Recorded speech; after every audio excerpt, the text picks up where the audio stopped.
In this video, you are going to see how to take screenshots in different ways on a Motorola mobile phone. The first option is the simplest one. Just press the volume down button and the power button together at the same time. This method is available by default on almost all mobile phones. The second way is through the notification control panel. If you swipe down and check the shortcuts, you will find a screenshot option. If it's not visible, just tap the pen icon and drag and drop the screenshot button wherever you want. To take a screenshot, simply tap on it once and it captures instantly. You can also take long screenshots using this option just like this.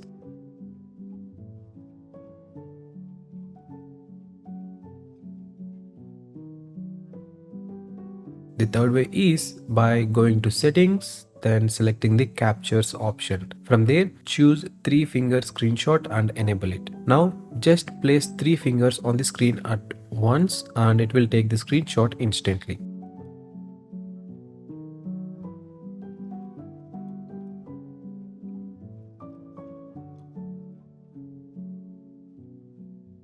One more way is going to settings, then gestures. Here scroll down and choose the quick launch pad. If you have used Apple devices before, you will be familiar with this feature. Motorola has something similar too. Just double tap the back of the phone to launch a shortcut. If you go to its settings, you can assign different shortcuts actions. Here I have assigned take screenshot. So whenever I double tap on the back, it takes the screenshot. And that's it. These are the different ways to take screenshots on your Motorola mobile phone.